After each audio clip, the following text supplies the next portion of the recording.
Hello दोस्तों, good evening. आज हम लोग डिस्कस करने वाले हैं एसएससी सीएचएसएल 22-23, यानी कि 22-23 को हम लोग टारगेट कर रहे हैं। इसमें प्रीवियस ईयर के हम लोग रीजनिंग के प्रश्नों को डिस्कस करने वाले हैं, यानी कि 2022 में जितने भी सेट हुए हैं सबको वन बाय वन करके आज हम लोग डिस्कस करने वाले हैं। डेली क्लास शाम को 6 बजे होगी एसएससी 10+2 की, तो सीएचएसएल यानी कि सीएचएसएल की। आज हम लोग डिस्कस करने वाले हैं 24 मई शिफ्ट नंबर 3 के प्रश्नों को। तो दोस्तों, अगर आप हमारे चैनल पे नए हैं तो चैनल को सब्सक्राइब कर लीजिए, वीडियो को लाइक कर लीजिए और साथ ही साथ अपने दोस्तों को भी शेयर कर लीजिए। बेल आइकन वगैरह को प्रेस कर लीजिएगा, डेली नोटिफिकेशन ताकि मिलता रहे। डेली क्लास होगी शाम को 6 बजे, तो शाम को 6 बजे सीएचएसएल की प्रीवियस ईयर के प्रश्नों को हम लोग डिस्कस करने वाले हैं। तो उम्मीद है दोस्तों शेयर कर दिए होंगे और कॉपी पेन लेके बैठे होंगे। हम लोग बहुत ही फास्ट वे में सारे प्रश्नों को करने वाले हैं। तो चलिए बिना डिले के हम लोग बढ़ते हैं प्रश्न नंबर 1 की तरफ। दोस्तों, प्रश्न नंबर 1 आपकी स्क्रीन पर निम्नलिखित में से कौन सी संख्या दी गई श्रृंखला में प्रश्न चिन्ह को प्रतिस्थापित कर सकती है? तो आप देखोगे, अभी हम लोग लास्ट में इसको डिस्कस कर रहे होंगे कि किस किस चैप्टर से किस किस टॉपिक से प्रश्न आ रहे हैं, किस चैप्टर के किस किस टॉपिक से प्रश्न आ रहे हैं, इस पे हम लोग लास्ट में चर्चा करने वाले हैं। तो चलिए फटाफट देखिए, यहाँ पे देखो तो 15 से 12 हुआ तो आप कहोगे -3 हुआ, 12 से फिर 9 हुआ तो -3 हुआ, और 9 से -3 करेंगे तो यहाँ पे होगा 6। लेकिन हमें -3 करेंगे तो 6 नहीं चाहिए, प्रश्नवाचक चिन्ह के स्थान पे नंबर चाहिए भैया। तो यहाँ पे हम प्लस कर रहे होंगे, अगर 3 प्लस कर दें तो 27 3 हो जाएगा 30, और 30 में 3 जोड़ देंगे तो हो जाएगा 33। इसका मतलब प्रश्नवाचक चिन्ह के स्थान पे कौन सी संख्या आएगी? 30 आएगी, जो कि ऑप्शन नंबर किसमें है? 4 है। मिक्स सीरीज थी, बहुत ही सिंपल प्रश्न था। चलो आगे बढ़ते हैं। प्रश्न नंबर 2 पुनः आपका श्रृंखला का ही है, नंबर सीरीज का है। तो यहाँ पे देखो, सबसे पहले स्टेप फॉर्म में इसको तोड़ेंगे। यहाँ पे मिक्स सीरीज तो नहीं दिख रही है, तो स्टेप फॉर्म में तोड़ेंगे तो 14 से 13 घटाएंगे 1 बचेगा। इसी प्रकार 23 से हम 14 घटा रहे होंगे तो कितना बचेगा? 9 बचेगा। 9 बचेगा ना। फिर यहाँ पे अगर हम घटा रहे हैं, 48 से 23 घटाएंगे तो 25, 48, 25 23 48 होता है। 97 से घटाएंगे, यहाँ पे कितना हुआ भैया? 17 हुआ। 17 से 8 घटाएंगे तो 9 बचेगा, और यहाँ पे 8 से 4 घटाएंगे 4 49 बचा। आगे यहाँ पे घटा रहे होंगे तो 1 हुआ, और यहाँ पे घटाएंगे 17 से 9 गया 8। तो आप देख पा रहे हो, 1 का स्क्वायर, 2 का स्क्वायर, सॉरी 1 का स्क्वायर है, ये 3 का स्क्वायर है, ये 5 का स्क्वायर है, ये 7 का स्क्वायर है, और ये 9 का स्क्वायर है। तो यहाँ पे प्लस 2 2, यानी कि 1 2 3 3 2 5 5 2 7 7 2 9 9 2 11। अगला यानी कि जो विषम संख्या है, विषम संख्या का स्क्वायर, तो यहाँ पे कितना? 11, और 11 का स्क्वायर 121 होता है। लेकिन एक्चुअल में हमें 121 चाहिए नहीं, हमें तो प्रश्नवाचक चिन्ह के स्थान पे नंबर चाहिए। तो 121 हम 178 में जोड़ रहे होंगे तो यहाँ पे कितना हो गया भैया? यहाँ पे जोड़ेंगे तो 8 1 कितना हो गया? 9 हो गया। 7 2 कितना हो गया? 9 हो गया। 1 1 2 हो गया। 299 आपका परफेक्ट आंसर होगा, जो कि ऑप्शन नंबर 4 में है, इसलिए ऑप्शन नंबर 4 इसका परफेक्ट आंसर हो जाएगा। चलिए आगे बढ़ते हैं दोस्तों। अगला प्रश्न है पेपर कटिंग का। कहा गया नीचे दी गई आकृतियों में कागज को मोड़कर काटने का क्रम दिया गया है, यह कागज खोलने पर कैसा दिखाई देगा? आपको बताना है। तो जो एरो है, एरो दिखा रहा है, रिप्रेजेंट कर रहा है कि कागज को किस साइड में फोल्ड किए। हम एरो को सबसे पहले इधर एरो लगा, इसको कागज को फोल्ड किए, जो बचा उसको इस साइड में फोल्ड किए। अब इसको ओपन कर रहे होंगे तो यहाँ पे एरो बनेगा ऐसे, और ये वाला देखो यहाँ पे एक सर्किल बनेगी, त्रिभुज है, तो यहाँ पे देखो त्रिभुज मिरर से दूर है, तो यहाँ पे त्रिभुज कुछ ऐसे बनेगा। जब इसको पुनः ओपन करेंगे, जो वाला शेप यहाँ पे दिख रहा है सेम शेप यहाँ कॉपी हो जाएगा, यानी कि दो ऐसे डबल डबल फिगर होने चाहिए, दो डबल डबल फिगर हुए। फिर देखो सर्किल में यहाँ 4 होनी चाहिए, सर्किल में 4 हुए। यहाँ पे देखो दो ऐसे फिगर हैं, तो यहाँ पे तो दो ऐसे नहीं है, दो समान समान साइड में हो गए, जो कि गलत है, अपोजिट होने चाहिए, तो एक गलत हो गया। इसमें देखो तो यहाँ पे देखो सेम हो गया, ये भी गलत हो गया। यहाँ पे देखो तो एरो वाला ये तो काम ठीक है, सर्किल का भी ठीक है। यहाँ पे देखो दोनों अपोजिट है, और यहाँ पे तो यहाँ पे जो फिगर बनेगा कुछ इस प्रकार, देखो ये वाला फिगर यहाँ पे अगर कॉपी करेंगे तो यहाँ पे बनेगा देखो इसकी तरह।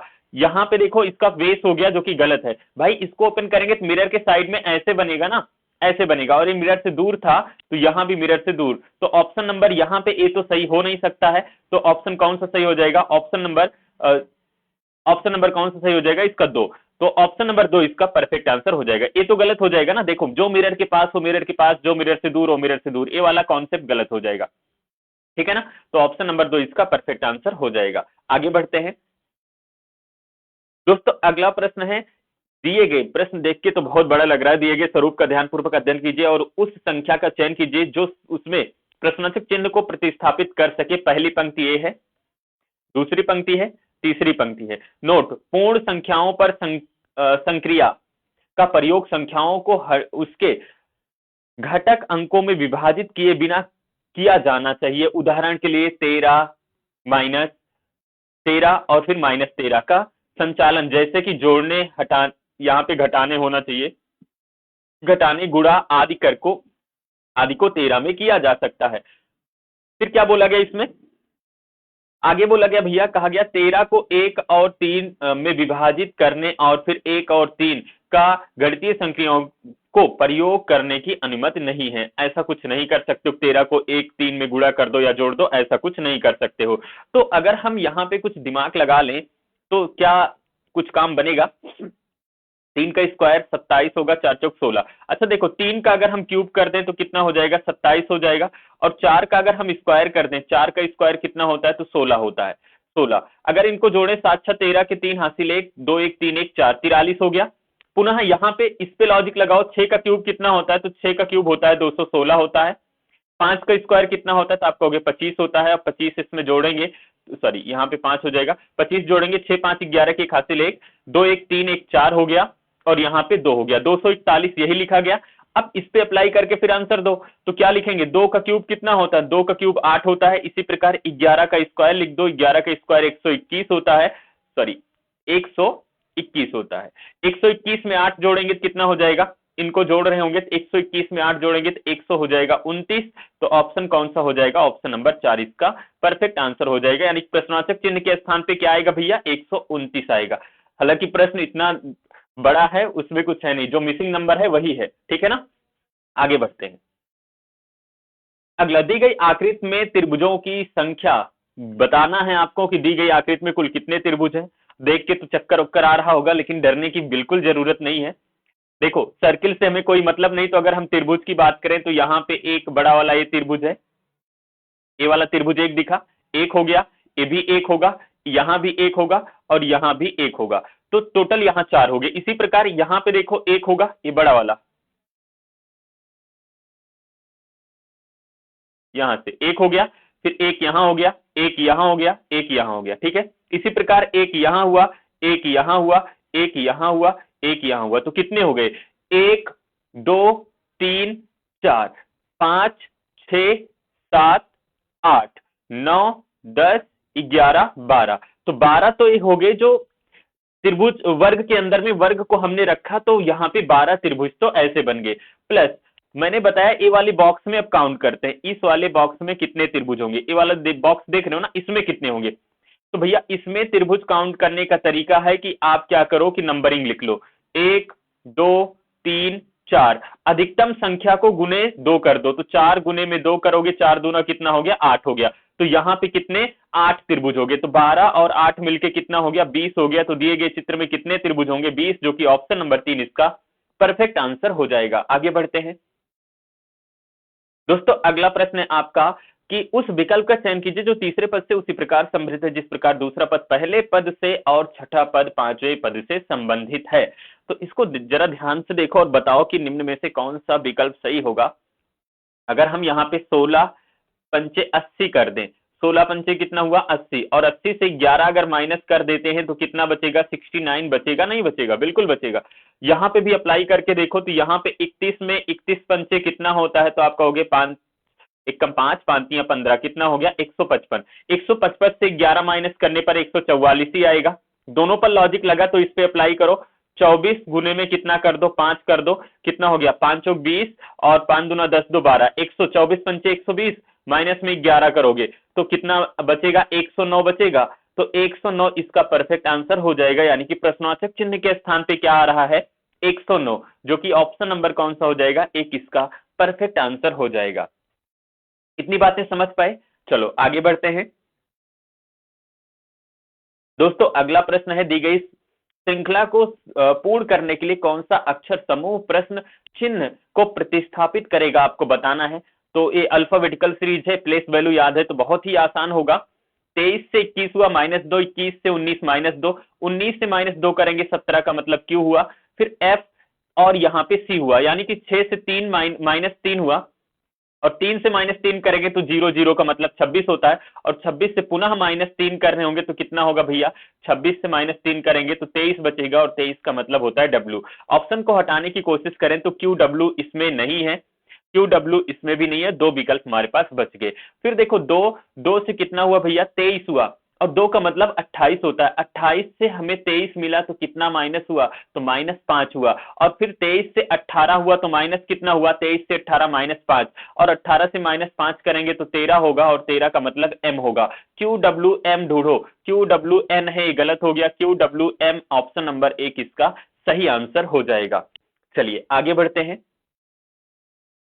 दोस्तों। अगला प्रश्न दी गई संख्या युग्मों में दूसरी संख्या पहली संख्या पर कुछ गणितीय संक्रियाएं करके प्राप्त की जाती हैं, एक को छोड़कर अन्य सभी संख्या युग्म में समान संक्रिया या संक्रियाओं का अनुसरण किया जाता है, असंगत संख्या युग्म को ज्ञात कीजिए, है ना। जो सबसे अलग है भिन्न वही तो बताना है, इतनी पंचायत पढ़ने की क्या जरूरत है, समझ रहे हो ना। चलो अब इसको देखते हैं भैया, तो थोड़ा सा दिमाग लगा लो, अगर दिमाग लगाएंगे तो कुछ काम बन जाएगा। 16 यहाँ पे ये तो 32 का स्क्वायर है, 32 का स्क्वायर 1024 होता है, और 28 का स्क्वायर भी आपको पता है, 28 का स्क्वायर कितना होता है, 784 होता है। तो यहाँ पे तो कहानी दोनों पे बन रही है। अच्छा यहाँ पे कहानी बन रही है, 24 का स्क्वायर कितना होता है, 576 होता है ना, 24 का स्क्वायर 576 होता है। अब यहाँ पे हमें समझ में आ गया कि 16 गुने में 2 करोगे तो 32 हो जाएगा, और 32 का स्क्वायर 1024 लिखा गया, ठीक है। इसी प्रकार 14 को 2 से गुना करेंगे तो 14 दूना हो जाएगा 28, और 28 का स्क्वायर कितना होता है, 784 होता है, ठीक है। इसी प्रकार हमें ये भी पता है भैया कि 12 गुने 2 करेंगे 24 होगा, और 24 का स्क्वायर 576 होता है, 500 कितना होता है, 76 होता है। तीनों पे लॉजिक लग गया, ये भी इस पे लग गया, इस पे।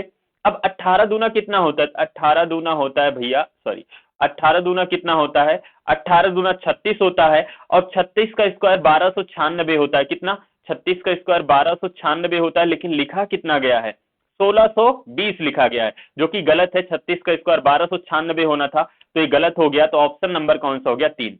यानी कि जो सबसे अलग था वही तो बताना था, इसलिए बोलते हैं स्क्वायर क्यूब याद कर लो, स्क्वायर क्यूब याद रहेगा तभी कर पाओगे, ठीक है ना। आगे बढ़ते हैं। अगला प्रश्न भैया मैथमेटिकल ऑपरेशन का, यानी कि गणितीय संक्रियाएं, इसमें बोर्ड मास के अकॉर्डिंग हमें करना होता है, यानी कि सबसे पहले हमें BODMAS ब्रैकेट को सॉल्व करना है, फिर ऑफ को, फिर डिवीजन, मल्टीप्लिकेशन, फिर एडिशन, फिर सब्ट्रैक्शन, यानी कि पहले ब्रैकेट, फिर ऑफ, फिर भाग करना, फिर गुणा करना, फिर जोड़ना है, फिर घटाना है। अब यहाँ पे वैल्यू को पुट करो, 13 हो गया, बी का अर्थ क्या है भैया, तो गुणा है, यहाँ पे 9 हो गया। डी का अर्थ क्या है, तो डी का अर्थ है डिवाइड, हमने डिवाइड का साइन लगा दिया, फिर यहाँ पे 3 हो गया। फिर ए का अर्थ है प्लस, तो हमने प्लस लगा दिया, और यहाँ 14 लिख दिया। डी का अर्थ है भैया डिवाइड, तो हमने डिवाइड लगा दिया 7। बी का अर्थ है मल्टीप्लाई, मल्टीप्लाई 6 हो गया। सी का अर्थ क्या है माइनस, तो माइनस में 21 हो गया। ए का अर्थ है प्लस, तो प्लस लगा दिया 32 प्लस बी का अर्थ कितना है माइनस, वो मल्टीप्लाई है, तो हो गया। इसको सॉल्व कर लो बस, 13 9 117, 117 जो आएगा उसको 3 से भाग करना है, तो 3 से भाग करोगे तो 39 तिया कितना होता है, 39 तिया 117 होता है ना। देखो अगर हम 117 को भाग करते हैं, 117 को 3 त्रिक 9, 2 27, 3 9 27, 39 तिया 117 होता है। तो इसको सॉल्व करने पर पूरा रिजल्ट, इसको सॉल्व करने पर कितना आएगा, 39 आएगा। प्लस इसको अगर सॉल्व करते हैं तो 14 को 7 से भाग करेंगे, 2 आएगा ना, और 2 को 6 से गुना कर रहे होंगे तो कितना हो गया, 12 हो गया। यानी कि यहां तक का रिजल्ट हमें 12 मिल गया। अब क्या करेंगे, माइनस में 21 ऐसे रहने दो, प्लस में कितना हो गया, 32 दूना 64 हो गया, तो यहाँ पे कितना हो गया, 64 हो गया। अब इसको सॉल्व कर लेते हैं, यहाँ पे काटेंगे तो बचेगा माइनस में 9, और 9 से ये 9 काट दिए तो यहाँ पे प्लस में 30 बचा, और यहाँ पे 64 बचा, तो 64 30 कितना होता है, 94 होता है। तो ऑप्शन ढूंढ लो कौन सा होगा, ऑप्शन नंबर 4 इसका परफेक्ट आंसर हो जाएगा, ठीक है ना। ऑप्शन नंबर 4 इसका परफेक्ट आंसर हो जाएगा। आगे बढ़ते हैं दोस्तों। अगला प्रश्न पुनः संख्या श्रृंखला का, देखो मुझे लगता है कि 4-5 प्रश्न केवल नंबर सीरीज से ही उठाकर पूछा गया है ना।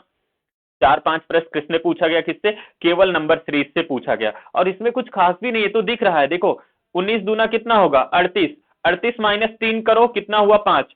अब देखो यहाँ पे कितना हुआ है, 6 पंचे 30, यानी कि मल्टीप्लाई 6 हुआ। अब कहानी समझो, मल्टीप्लाई 2 -3। अब यहाँ पे क्या कर रहे होंगे, मल्टीप्लाई कितना कर रहे होंगे, तो मल्टीप्लाई 4 कर रहे होंगे। तो 35 दूना 70, 70 दूना 140, तो यहाँ पे 140 हो गया। अब 140 देखो, गुड़े में 2 -3, गुड़े में 4, तो अब माइनस में 5 करेंगे, 140 से 5 माइनस करेंगे तो 135 आएगा। और फिर 135 में 6 से गुना हुआ। तो ये लॉजिक है, यहाँ पे देख गए। इस देखो, मैंने कहा कि प्रीवियस ईयर पेपर सॉल्व करने के बहुत फायदे हैं। याद होगा जो 2021 का पेपर सॉल्व किए होंगे, ये प्रश्न मिला था जीडी वाले में, उनको ये प्रश्न मिला था, यानी कि ये लॉजिक मिला था।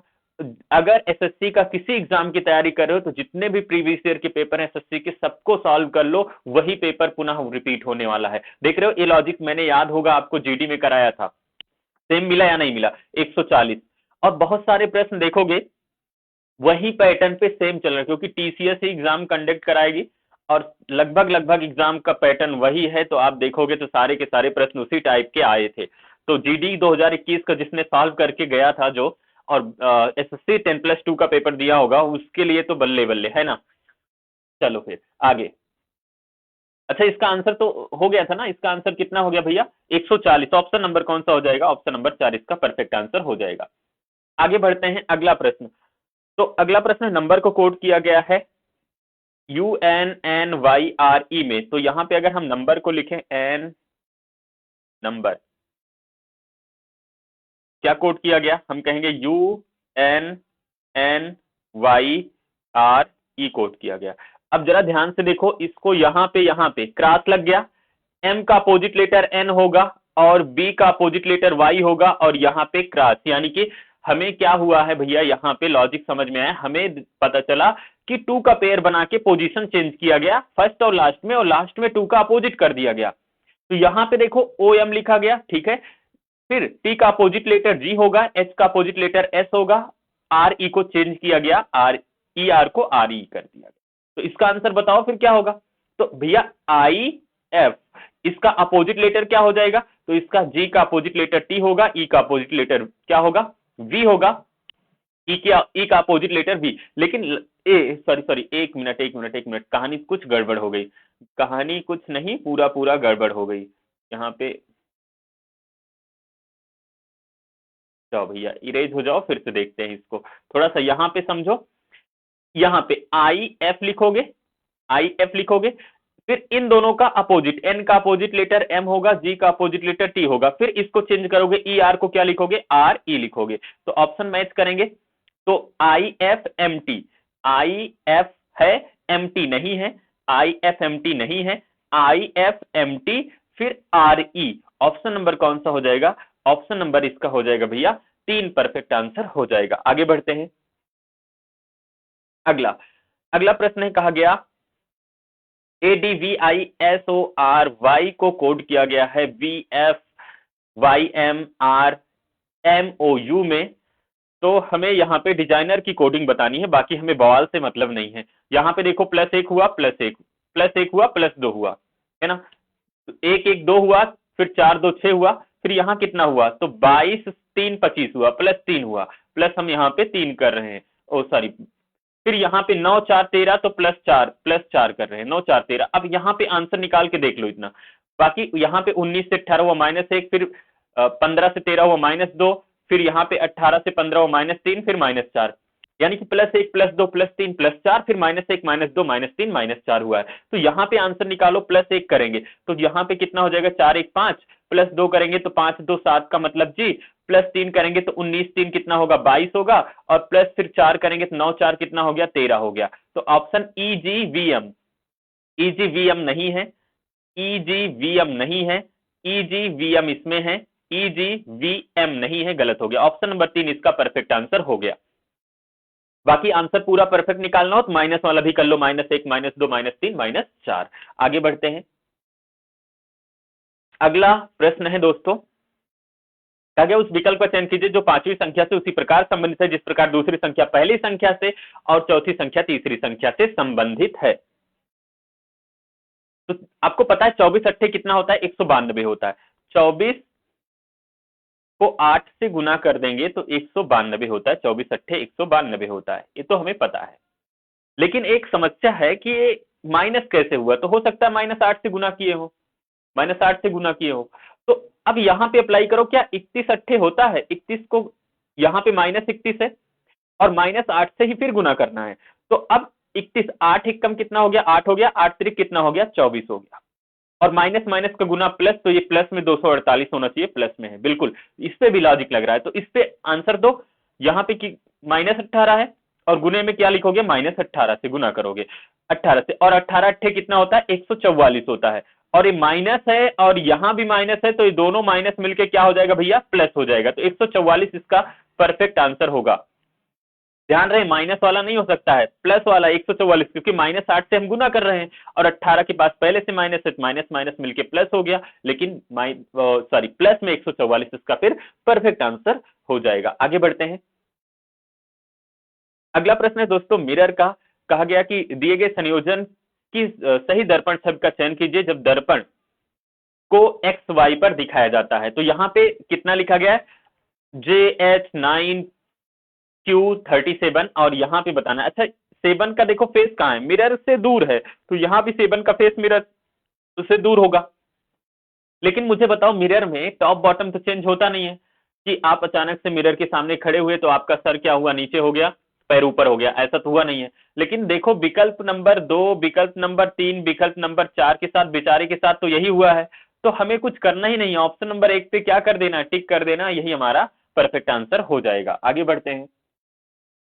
अगला प्रश्न, निम्नलिखित में से कौन अक्षर समूह दी गई श्रृंखला को तार्किक रूप से बनाने के लिए प्रश्न चिन्ह को प्रतिस्थापित करेगा। तो फटाफट देख लो यहाँ पे, 23 23 से 21 हुआ, 21 से 19 हुआ, 19 से 17 हुआ, तो -2 हुआ, -2 हुआ, तो -2 हुआ, तो 17 -2 करेंगे 15 का मतलब ओ होगा, 15 का मतलब ओ होगा। ऑप्शन नंबर 1 कट गया, ए भी कट गया, ए भी कट गया, क्या बचा, ऑप्शन नंबर 4 बचा, इसलिए ऑप्शन नंबर 4 इसका परफेक्ट आंसर हो जाएगा।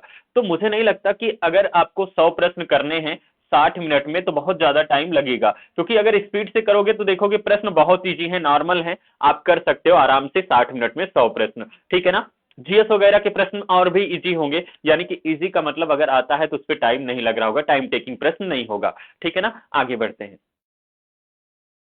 अगला प्रश्न भैया पुनः मिरर का है। देखो पुनः मिरर का है, कहा गया कि आप बताओ कि निम्न में से कौन सा विकल्प होगा। यहाँ पे एक दर्पण रखा गया, 3 यहाँ पे है तो यहाँ भी 3 हो जाएगा, 3 देखो उल्टा, यहाँ भी है, यहाँ भी है, यहाँ भी है, यहाँ भी है। फिर के होगा, तो के का फेस देखो मिरर के साइड में है, तो यहाँ भी के का फेस मिरर के साइड में, मिरर के साइड में, मिरर के साइड में, ठीक है, कोई दिक्कत नहीं। 2 है तो 2 का फेस यहाँ पे देखो ये सही है, लेकिन इसमें टॉप बॉटम चेंज हो गया, इसमें चेंज हो गया, इसमें टॉप बॉटम चेंज नहीं होता है मिरर में, तो 2 3 4 विकल्प गलत हो गया, ऑप्शन नंबर 1 इसका परफेक्ट आंसर हो जाएगा, ठीक है ना। आगे बढ़ते हैं। कितना इजी इजी प्रश्न आ रहे हैं ना।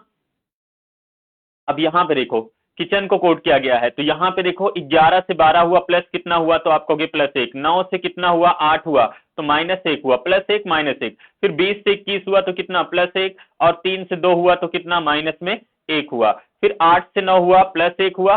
फिर 5 से 4 हुआ, -1 हुआ। फिर 14 से 15 +1, यानी कि +1 -1 +1 -1 का कॉम्बिनेशन चल रहा है। यहाँ पे आंसर देंगे +1 करेंगे तो 5 1 6, और फिर यहाँ 12 से -1 कर रहे होंगे तो 11 का मतलब के हुआ, तो एफ के होना चाहिए। एफ के यहाँ भी है, यहाँ भी है, ये तो गलत हो गया, एफ के यहाँ भी है। आगे फिर +1 कर रहे होंगे तो 5 1 कितना हो गया, 6 हो गया, और यहाँ पे 13, 5 1 6 हो गया, 13 से -1 करेंगे तो 12 का मतलब एल हो गया, एफ एल होना चाहिए। तो एफ एल, एफ के एफ एल इसमें है, एफ के एफ एल इसमें भी है, एफ के एफ एल इसमें नहीं है। अभी भी 2 विकल्प बचे हैं। आगे फिर क्या करेंगे, क्या करना है, इसमें देखो +1 करोगे तो 5 1 6 हुआ, और -1 करोगे 13, एफ एम होना चाहिए, एफ एम इसमें है और एफ एन इसमें है, तो ये गलत हो जाएगा। तो ऑप्शन नंबर कौन सा हो जाएगा, 1 इसका परफेक्ट आंसर हो जाएगा। आगे बढ़ते हैं। अगला प्रश्न पुनः कोडिंग डिकोडिंग का। इतना प्रश्न कोडिंग डिकोडिंग से पूछा गया भैया, इतना, यानी कि सबसे ज्यादा इन्होंने 2 ही 3 चैप्टर को टारगेट किया, मिरर, कोडिंग डिकोडिंग और नंबर सीरीज। 2 3 चैप्टर से प्रश्न भर भर के आए हैं। झूठे दिया गया केवल 30 चैप्टर, है ना। इसमें तो मुझे लगता है 7 8 चैप्टर ऐसे हैं जहां से प्रश्न बन रहे हैं, बाकी तो कुछ है ही नहीं। चलो आगे बढ़ते हैं। इसमें देखो फेमस को कोड किया गया है, तो एफ ए, देखो 2 2 का पेयर, एमओ को ओ एम लिखा गया, यूएस को एस यू लिखा गया। तो फटाफट इसको करो, एन आई लिखोगे, ईवी लिखोगे, टीएस लिखोगे, तो आंसर क्या हुआ? NIEV। NIEV नहीं है, NI नहीं है, NIEV, फिर TS होना चाहिए, तो यहां पे तो ST है, गलत हो गया। तो ऑप्शन नंबर यही सही होगा, NI, ठीक है, EV, ठीक है, TS। ऑप्शन नंबर 4 इसका परफेक्ट आंसर हो जाएगा। कितना इजी प्रश्न है ना। चलो आगे बढ़ते हैं। अगला प्रश्न है कथन और निष्कर्ष का। तो कथन निष्कर्ष का प्रश्न है, आपको बताना है तीनों की तीनों कथन पॉजिटिव है, निष्कर्ष पॉजिटिव होगा। कहा गया कुछ जैम हनी है, जैम और हनी के बीच में रिलेशन बनाना है, जैम और हनी के बीच में। तो ब्रेड से ब्रेड देखो कनेक्ट हो जाएगा, हनी और जैम के बीच में कुछ हनी जैम होंगे, कुछ जैम हनी होंगे, पहला सही हो गया। दूसरा सभी हनी बटर है, और हनी के पास केवल क्या छिपा है? यहां भी कुछ है, यहां भी कुछ है, तो हनी सभी तो हो नहीं सकता, ये गलत हो गया। कुछ जैम बटर हैं, जैम और बटर के बीच में रिलेशन बनाना है, तो बटर यहां है, जैम यहां है, तो हम डायरेक्ट पहले तीसरे को कनेक्ट नहीं कर सकते, और पहले तीसरे को कनेक्ट नहीं कर सकते क्योंकि फिर हम दूसरे का सहारा लेके कनेक्ट करें तो दूसरे में कहीं भी ऑल है नहीं, तो कनेक्ट होगा नहीं, तो ये भी नहीं बनेगा। तो ओनली फर्स्ट इंप्लिसिट केवल निष्कर्ष एक अनुसरण करेगा, जो कि ऑप्शन नंबर किसमें है? 4 में है, इसलिए ऑप्शन नंबर 4 इसका परफेक्ट आंसर हो जाएगा। आगे बढ़ते हैं। अगला प्रश्न है दोस्तों आपके पास कैलेंडर का प्रश्न है, आपको बताना है कि निम्न में से कौन सा विकल्प सही होगा। कहा गया 21 जून 2007 को गुरुवार था, तो 21 जून 2011 को कौन सा दिन होगा? याद होगा केस नंबर 3, जब आपका डेट और मंथ सेम हो, डेट मंथ सेम है, तो हमें 2 वर्षों के बीच में विषम दिन निकालना होता है, और 2 वर्षों के बीच में विषम दिन निकालने का तरीका दोनों वर्ष का अंतर निकाल लो। तो 2011 से 2007 अंतर कितने साल का हुआ? 4 साल का, प्लस लीप वर्ष को जोड़ना है। 2007 लीप वर्ष नहीं है, 8 है, फिर 12 होगा, लेकिन 12 तक तो जाना नहीं है, तो 1 लीप वर्ष मिला। तो इन दोनों को जोड़ो, 4 1 कितना हो गया? 5। अब ये पहले ऑलरेडी 7 से छोटा है, तो हमें 7 से भाग नहीं देना है। कैलेंडर में पीछे जा रहे हैं तो क्या करेंगे? सॉरी, कैलेंडर में आगे जा रहे हैं तो +5 करेंगे। 5 दिन जोड़ दो या 2 दिन घटा दो, कोई फर्क नहीं पड़ेगा। तो आप बृहस्पतिवार में 5 दिन जोड़ोगे या बृहस्पतिवार से 2 दिन पीछे हो जाओगे तो भी आंसर हो जाएगा। बृहस्पतिवार से पीछे हो गए बुधवार, बुधवार से पीछे हो गए भैया कौन सा दिन आएगा? मंगलवार। तो यहां पे हम बात करें कि 21 जून 2007 को कौन सा दिन रहा होगा? तो मंगलवार। ऑप्शन नंबर 4 इसका परफेक्ट आंसर हो जाएगा। ठीक है ना। आगे बढ़ते हैं।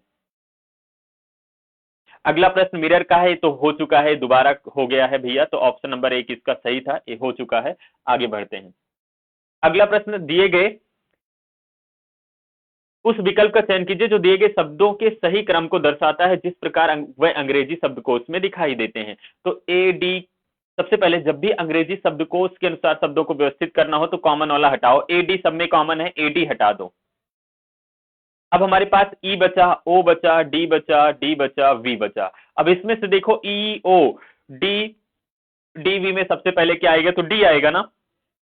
अब डी 4 में, 3 में भी है, 4 में है, लेकिन इन दोनों डी में से कौन पहले आएगा? तो हम कहेंगे भैया यहाँ पे आई है, यहाँ पे यू है, यानी कि 3 नंबर पहले आ जाएगा, फिर 4 नंबर आएगा, यानी कि इन दोनों का काम खत्म हो गया।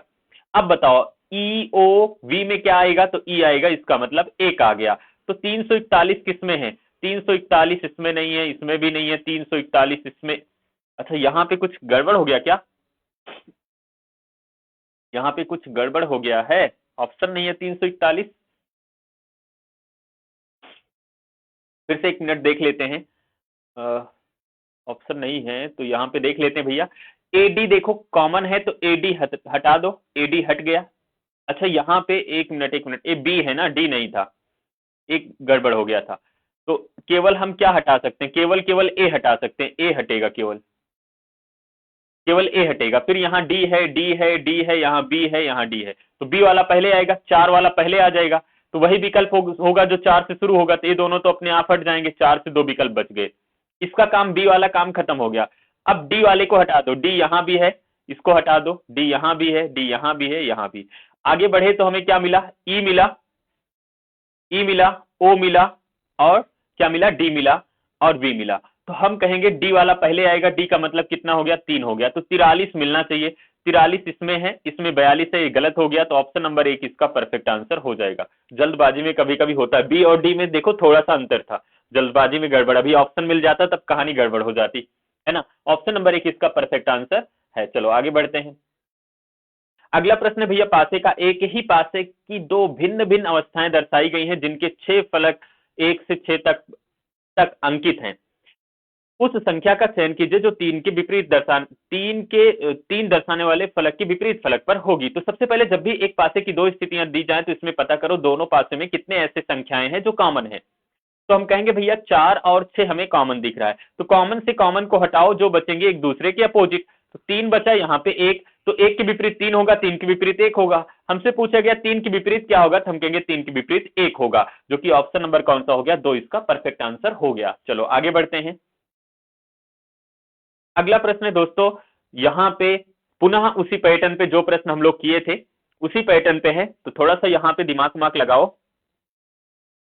अगर हम देखें तो 21 29 कितना हो गया, 30 हो गया। 30 को 4 से गुना कर दे तो 100 कितना हो जाएगा, 120 हो जाएगा। और 30 में 1 जोड़ दें तो कितना, 131। 30 में 1 जोड़ दें तो कितना हो जाएगा, 31, 31 चौको कितना, 124 हो जाएगा। इसका मतलब हम यहाँ पे कर सकते हैं 9 + 21 कर सकते हैं, प्लस में 1 जोड़ दें तो कितना हो गया, तो यहाँ पे हो गया 31, और 31 को 4 से अगर गुना कर दें तो कितना हो गया, 4 और 4 कितना हो गया, 12, 124 हो गया। 124 से संख्या मिल गई। यहाँ पे 11 प्लस में 25 और प्लस 1, तो यहाँ पे कितना, 12 12 27 हो गया। 12 25 नहीं 25 2 27, 27 10 37 हो गया। कितना हो गया, 37 हो गया। और 37 को 4 से गुना करेंगे तो कितना हो गया, 7 चौक 28 के 8 हासिल कितना हुआ, 2 हुआ। 4 3 12, 12 2 14 हुआ। 148 लिखा गया, बिल्कुल लिखा गया। तो आगे नंबर कितना लिखेंगे, यहाँ पे 17 लिखेंगे, प्लस में x होगा, प्लस में 1 होगा। और फिर इसको जब हम फाइनल जोड़ रहे होंगे कितना होगा, तो 18 प्लस x और डिवाइड बाई कितना होगा, 4 होगा। 4 से सॉरी गुने में 4 होगा, और बराबर कितना होगा, 220 होगा। 4 से भाग करेंगे कितना हुआ, 4 4 पंचे 20, 4 पंचे 20। अब क्या करेंगे, 18 प्लस में x बराबर कितना हो गया, 55 के। तो x बराबर कितना हुआ, 55, माइनस में 18 करेंगे कितना बचेगा, तो 37 बचेगा। और 37 x बराबर, इसका मतलब यहाँ प्रश्नवाचक चिन्ह के स्थान पे कौन सी संख्या आएगी, 37, जो कि ऑप्शन नंबर कौन सी हो जाएगी, ऑप्शन नंबर 4 इसका परफेक्ट आंसर हो जाएगा। ठीक है ना, आगे बढ़े। थोड़ा सा कॉम्प्लिकेटेड प्रश्न था, बहुत ज्यादा नहीं था, थोड़ा बहुत था।